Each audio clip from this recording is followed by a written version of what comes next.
She screamed that my wheelchair was fake. My doctor was standing right there. So this actually happened 8 months ago, and I'm still not fully over it. Not because it traumatized me, but because every time I think about the look on my aunt's face when she realized what she had done, I get this feeling in my chest that is somewhere between satisfaction and secondhand embarrassment, and I cannot decide which one wins. Let me back up. I have a condition called postural orthostatic tachycardia syndrome, which is a mouthful, so most people who know me just call it POTS. The short version is that my autonomic nervous system does not regulate blood flow properly when I change positions. So when I stand up, my heart rate spikes dramatically, and I get dizzy, and sometimes I faint, and sometimes I just feel like I'm about to faint for an extended and deeply unpleasant period of time. It is a real condition. It is documented. It is managed. I have a cardiologist, a neurologist, and a primary care doctor who all have opinions about it and who have been working together on my treatment for about 4 years now. I also use a wheelchair sometimes. Not always. On good days, I can walk fine, and I do. On bad days, or on days when I know I'm going to be on my feet for a long time in a warm environment, I use the chair, because using the chair means I can actually participate in whatever is happening, instead of spending the whole time trying not to pass out in a corner somewhere. My doctor actually encouraged me to use it more consistently, because I was spending so much energy just trying to appear functional that I was making my symptoms worse.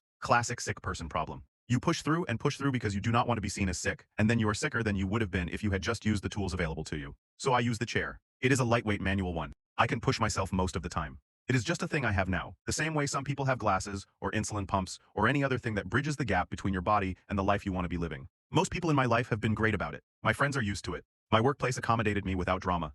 My mom is sometimes overly solicitous in a way that is its own issue but comes from love, so I let it go. And then there's my Aunt Patrice. Aunt Patrice is my mother's older sister, and she is the kind of person who has very strong opinions about everything, and absolutely no internal filter between having an opinion and expressing it at full volume. She is not a bad person in the way that truly bad people are bad. She is more like a person who has never once been seriously challenged on anything she believed, and so has developed a level of confidence in her own assessments that is completely untethered from whether those assessments are accurate. She decided, sometime in the first year of my diagnosis, that I was faking it. Not in a quiet, private, she has doubts kind of way. In a loud, vocal, she tells other family members kind of way.